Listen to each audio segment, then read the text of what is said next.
So thank you, Paula.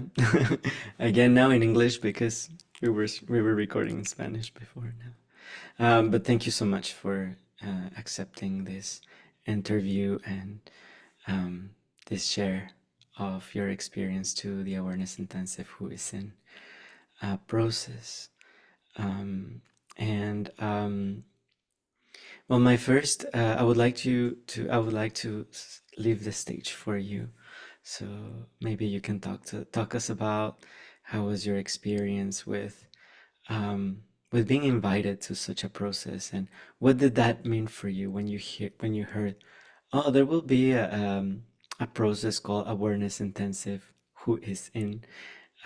What happened? What happened in you? Yeah, so well, I received the invitation from you to the retreat. You were the first one talking to me about it, and I was not aware of what an awareness intensive retreat was. I've never heard of such a thing before, and well, I was called. Big part of it was because of you, right? Like we have been working together for a while, and like, you know, there is the trust already built, and to me, you know, if you were saying that it was a good retreat for me, then of course, you know, like there is this bigger drive to do it without really questioning it, right? Because you know in which stage of, let's say, my process I am, and I could be, or I was, and probably it felt that you sense that I needed this one, or that it could be good for me. So yeah, I believe it was like back in March or something when you mentioned about this, and then the retreat was in November. And curious enough, during all these months before the retreat, I didn't even think too much about it. It was just like maybe 1 month before the retreat was taking place that I started to, yeah, there were some movements happening already.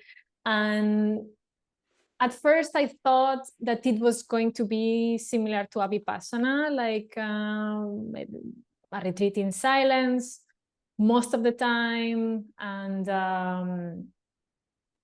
yeah, that it was going to be like a lot of time by ourselves.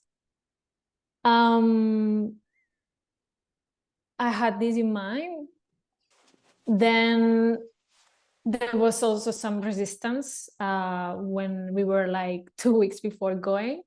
Kind of always happens to me when I go on a retreat. There is always resistance, or even a trip, right? Like you organize a trip somewhere, and the days or weeks before, it's like, I hope all goes well, I don't forget anything, and this kind of stuff. But also the resistance about what I'm gonna be finding, right? Of the not knowing, sleeping in a place that is not my home, and all these more like comfort things come out. So yeah, essentially I didn't know what I was going to expect, but definitely was not what happened. I didn't expect that was happening. I mean, that happened what ended up happening. Yeah, long story short, it's just something I've never thought, something unfurled inside of me that I never thought it possible, no? So yeah, maybe I'm dragging the answer too long, but essentially, yeah, bottom line is like, I went ahead because I trust you, and I trust that the recommendation was for a reason. And there were no clear, you know, like expectations. I've never done, for example, Vipassana before. So it's not like I have done many retreats and I thought, oh, it's going to be similar to, it's still kind of a new experience to me altogether. So yeah, I just thought it was going to be mostly silence, and yeah, essentially that was it. Mm-hmm. And I'm hearing that there was this trust about, okay, yeah, this might be good for me. And can you speak more about that yes that set up in you, like saying, oh yeah, maybe I should, or maybe this is a good idea. Hmm. And if Yeah. if there is not much to say about that, that's okay as well. Mhm. Yeah, I guess the drive and the trust comes to the drive to say yes, and the trust comes from the place of um, having been in a bit of a turbulent year for myself. A lot of things have been happening, you know about that, and there was some sort of like almost felt that inside of me there was like a bomb ticking in some way. Like as the year was progressing, um, something, a big tension was accumulating inside of me, and it was just like getting bigger and bigger and tighter. And it's not like it's the experience was always like that, right? Like the experience is very complex.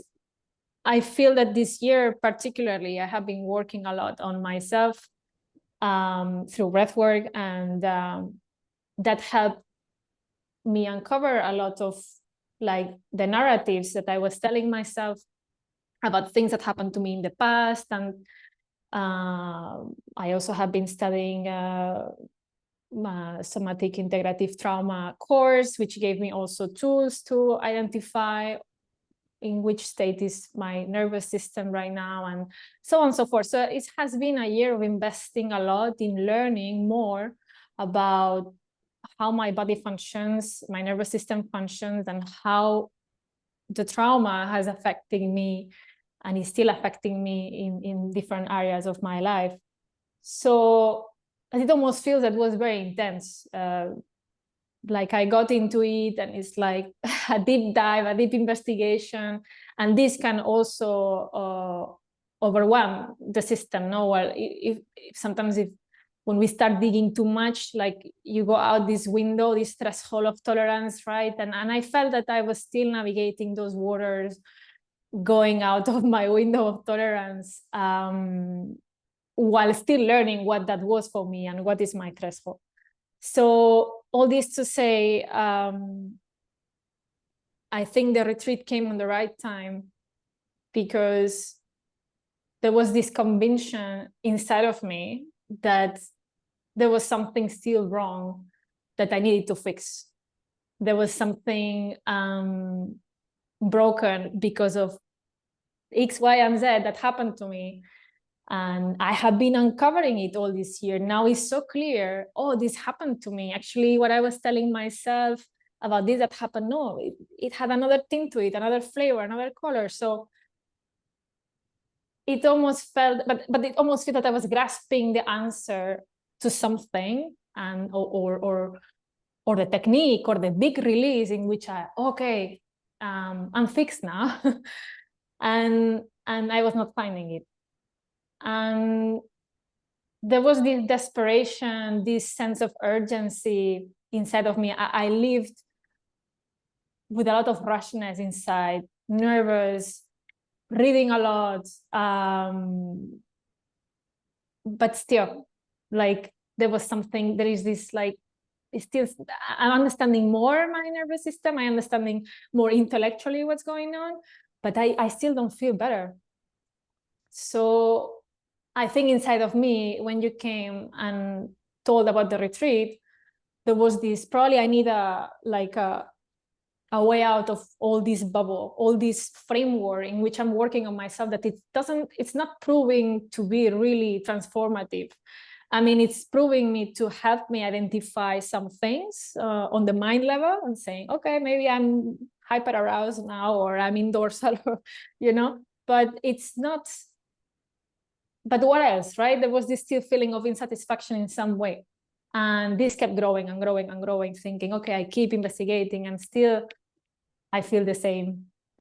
And yeah, there was just the feeling of like maybe the retreat will give me a break of all this, of my daily life, my daily routine, my search for fixing the brokenness. And yeah, and at the end, it proved to be just as if something crumbles and says, hey, this was not the way. So yeah. Mm-hmm. Yeah, so in all that turmoil, all these things that you were finding and all this seeking probably for an answer, how did that develop during the retreat, during the time that you spent during the awareness intensive? Hmm. Yeah, so well, it's funny, right? Because as soon as we arrive,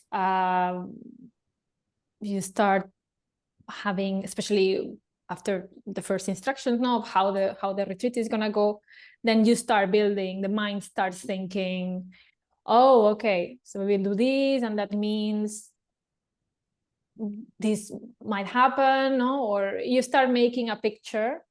Your mind starts making a story of how we'll go and how you will feel about it. No, it's like constantly building stories, and it almost felt that the first days of the retreat, the mind kept like going back to the habits of like, okay, let's dig into the stories, you know, like the trauma, the how my body's feeling, you know, like of course the habits of the mind was checking on this absolutely every day, almost all the time, not giving myself a rest. And in the retreat was the same. There was, I have to say, there was not so much this feeling of wanting to push through and wanting to have a experience, like a certain experience. It was more like the mind kept doing what it did, no, like what it was doing up until now. And towards the end, or towards the middle or the end of the retreat, just felt like the mind itself at some point started to shut off, like started to shut down, saying like, okay, it's not working. Like it was clearly all this mind chatter and all this thinking about how I should fix myself. It's not working. This is not the way. And curiously enough, that started to be replaced by a feeling in the body. So there was an embodiment of a sensation that I was not familiar with. And I couldn't tell what it was, or I couldn't put, my mind was trying to tag it, right? But that was kind of the natural unfolding of like, essentially, if I was to try to bring this a bit with more clarity, the retreat for my mind was, what if you are heard all the time, without judgment, unconditionally? No, what would happen if you had the chance to speak out your mind so much all the time, unconditionally and without judgment? And for a person who likes to talk about emotions, and about myself, not about how is my journey and so far, I like to share a lot this was candy, no? Because it's like, oh, I can get to share so much about how I'm feeling all the time. And even that at some point starts not making sense in some way, because you have said everything already, that it almost feels the cassette I was replaying in my mind all these years, all these narratives, I have said it so many times that I am bored now of hearing myself saying the same story. So the cassette is over, and then something happens, and you start, at least this was my experience, I start seeing that there is something else besides the cassette that it's replaying itself. So yeah, maybe I'm derailing a bit from the question, sorry, but yeah, I thought this was like a good way to recap essentially the experience, no? What would happen if you were listened unconditionally all the time? It was very surprising to see that, yeah. So I'm hearing that there was like a distancing from whatever the narrative was and noticing that there was something else there. So how was that for you to notice that, to really experience it? Mm.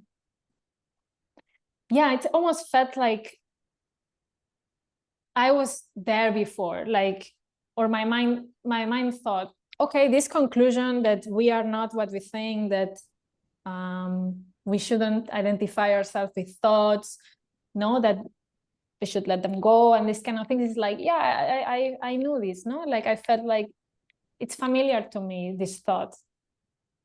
But what gave me the retreat, which I haven't experienced before, was an embodiment of that, because it almost feels like when, at least in my experience, like when I was doing meditation at home or in other times in other places, I was kind of forcing myself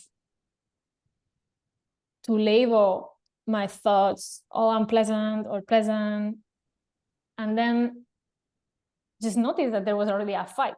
It's unpleasant. I don't like it, you know? And there was this, in the retreat, there was this feeling of genuine curiosity, which I felt that I fully embodied. Whereas when I have done it before, there was what's so-called genuine curiosity, but it was not really. I noticed then in the retreat that it was, before it was more like passive aggressiveness of like, oh yeah, this is unpleasant, I'm curious, I let it go, but inside of me there was this itching of like, yeah, I wish I didn't have these thoughts, you know what I mean? And it was just like, there was non-acceptance. I was not accepting. There was an expectation that when I meditate, I shed the negative thoughts and then I'm fulfilled by blah, blah, blah. But the whoism is just turning the thing upside down. It's more like, how are you right now? And now, and now, who is it now? Who is it now? Who is it now? All the time. So this removes the wish of wanting to be in a certain way, because since you are constantly answering the question, you are realizing that this is the present moment. First of all, you feel this is the present moment constantly. You are saying, this is how I am, this is who is in, this is who is in, this is how I feel. And then there is the acceptance comes right away. It's a direct experience with the acceptance. And yeah, so this is essentially how I would say it. Like the wheezing helps you embody the acceptance, which before it was more like, I think I'm accepting. It was a belief that I'm accepting. The mind telling myself, my ego, like, I am accepting. Yeah, I'm accepting. But in the deep level, it was not. And I think it was super important, in my case at least, to have had this acceptance accompanied with a bodily sensation. So at some point on the retreat, besides the pain in the legs of being sitting, or my back was hurting, or this kind of things, I started to feel a sensation that I was not familiar with, some sort of like swirl in my body, in my upper body. It's almost like it was pleasurable. And yeah, it was like everything was coexisting. And then it's like, oh, actually my legs hurt, but I'm also feeling this, which is so nice. And And then you are still amidst the question, the koan, who is in, and it's like you start feeling, and you start identifying yourself with the feeling and not with the thinking, which also helps distancing, right? So yeah, I would say that for that question. Sorry, like sometimes I forget what is the question, but like, yeah. Well, I'm hearing that the process supported you to have that distancing and that that feeling of accept to have to noticing that acceptance that was possible um, in the moment of the moment. Mhm. Mm. And how did this impact you afterwards? What happened? What happened after this noticing or after this acceptance? What changed in you? What did you notice that? How did it impact you? Mm. You mean like during the retreat? And after, yeah, you can talk Mm-hmm. about both. Mhm. Yeah, so there was joy, and it comes to me now just thinking about that moment. I mean, we just finished the retreat 3 weeks ago, so it's still very recent. And it comes to me, yeah, this feeling of my body is having an experience that hasn't had before. It's not a familiar place, but I like it.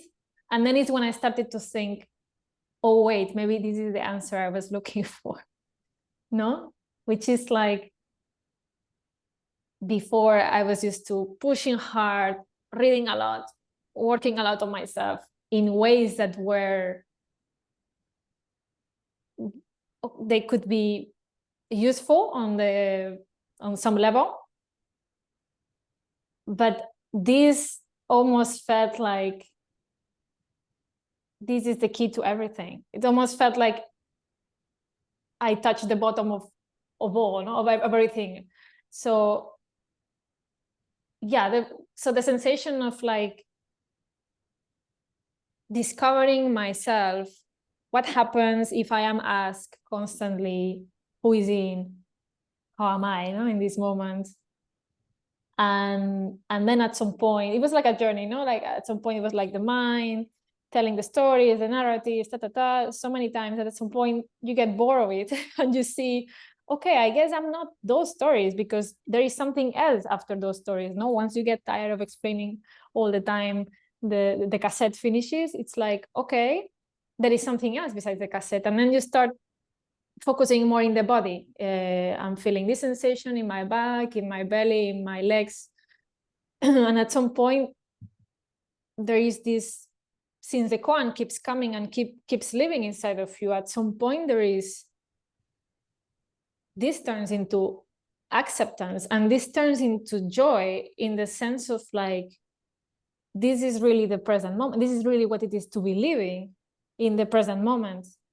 And it's funny because between these two stages, when you start focusing more in the body, still the mind, of course, comes and says, for example, my legs hurt. No, when you start getting in touch more with your body, my legs hurt. And then the mind is like, yeah, because you don't do sport enough. And if you would do sport enough, then it wouldn't hurt you. And then and again, you're a bit, but then you see it from that distance that you are like, okay, I see what you are doing here. So at some point, the bodily sensation, seeing this trick of the mind, so to speak, brings you a sense of joy.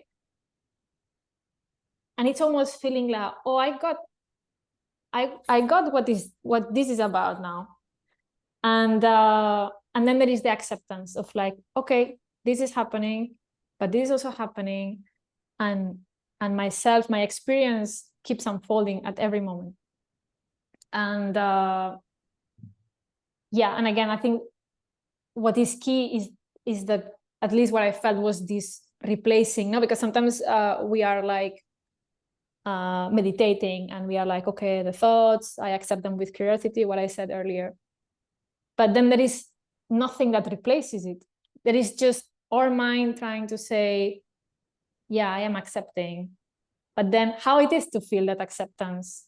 Up until now, up until the retreat, my acceptance was me telling myself, I am accepting my thoughts and my emotions and whatever. But I just noticed that real acceptance, or what it seems to be real acceptance, it comes with a bodily sensation. And there was pleasure, there was joy, there was connection with everything. I don't know, with all the beings, with the cosmos, in some sense of feeling like some sort of the energy of life itself flowing through you. And this was the feeling of like, okay, I see, like this is what it is to feel. This is the aliveness, no, in itself. This is like the human experience at the bottom of it all. We all come from this energy of creation, no? And we are here because of that. So embodying that was the acceptance of the full acceptance of our experience. And yeah, there was this, I keep thinking that there was this feeling of this is it, no? Of feeling, I guess this is it. Like there is nothing to fix, because just pay attention to what you are feeling right now. You know, in my case, there were narratives of like, I cannot feel pleasure, real joy, because I'm a very responsible person and I have never been, you know, I work, I am like that, I work like that, and I am damned that I won't have this joyfulness ever fully expressed. All this went to the ground, crumbled and went to the ground as I felt that all over my body. And it was like, it's not that I cannot be joyful, it's that I am joyful. There is the joy here, I'm living it right now. And there is the acceptance, there is pleasure as well, I'm living it right now. And yeah, I think to me that was key. And I just, at the very end of the retreat and after, now this time after the retreat, still the joy of remembering, it felt that I touched on something that is way deeper, way deeper than one can put into words, right? It's like the words, you can try to describe it, but it's hard to describe the sensations and to describe this feeling of connection. But bottom line is like, it's acceptance. And since then, I have been keeping the koan alive inside of me as much as I could, asking myself the koan in the morning, at any time, and at any moment as well, because there was this idea as well inside of me of like, okay, when we are meditating, we put ourselves in very much this sacred posture, no? And things are very, you know, sometimes can feel stagnant. But sometimes I'm just washing the dishes and I'm asking myself, who is in? Because at every moment we can be inquiring, no? So yeah, and I believe since then I am feeling, taking the things way more light. I feel that this sense of urgency of, I need to look for what is happening to me and fix myself, and really all this is gone, completely gone, because it has been to tap in the true self, in the authenticity, in the thing that connects us all. So yeah, this is essentially how it has been, the heritage, let's say, of the retreat. Yeah, beautiful. What a beautiful explanation, or no explanation, but sharing of your experience. Um, is there something, would you that, or would you, is there, would you do it again? Would you do the process again, and why? Certainly I After would. after having this unfolding. Yeah, certainly I would, for sure. I wouldn't think it twice. I want to go next year, or whenever it's done. Um, yeah, because of course there was, after the retreat, the mind was um, creating this narrative of like, oh, this sensation is very nice, I don't want it to go away, right? It's already like the expectation of wanting something, and that's already you're already in the trap, no? um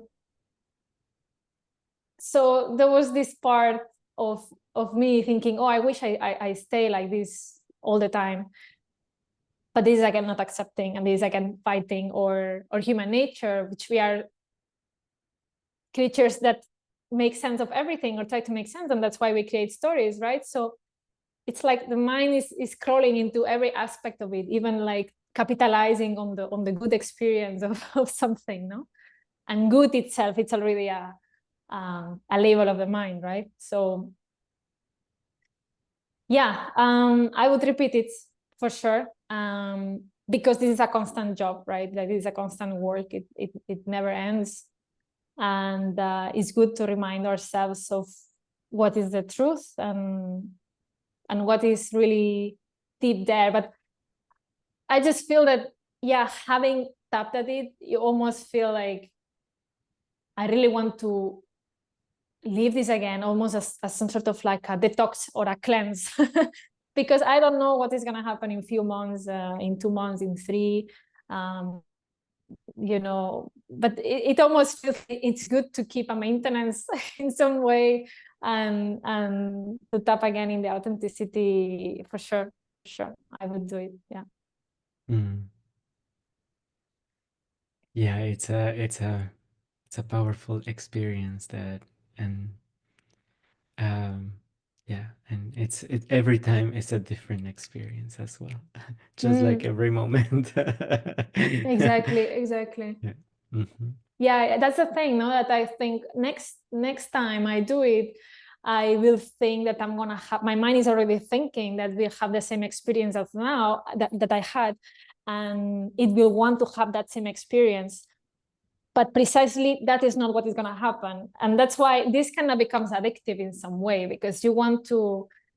Um, it almost, this curiosity, genuine curiosity, unfolds in all the levels, and you say, okay, if this is not the experience I'm gonna have again, then what am I be gonna having? And that's, now I'm driven to that again even more, because it's like, okay, I'm curious to see what is gonna happen now the second time, like yeah. Mm. Mhm.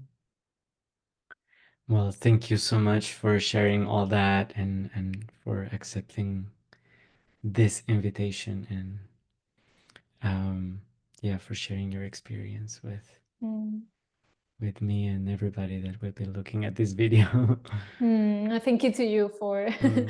wanting to listen to my testimony, and yeah, I just really cannot recommend it enough. It was an amazing experience, a life-changing experience, in fact, and yeah, hopefully this can tingle the curiosity enough on others. Yeah. Mm. Beautiful. Yeah. Mm-hmm. Thank you so much, Paula, again, and maybe we will do an interview in Spanish another time. Mm-hmm. Okay. Thank you so much. Thank you.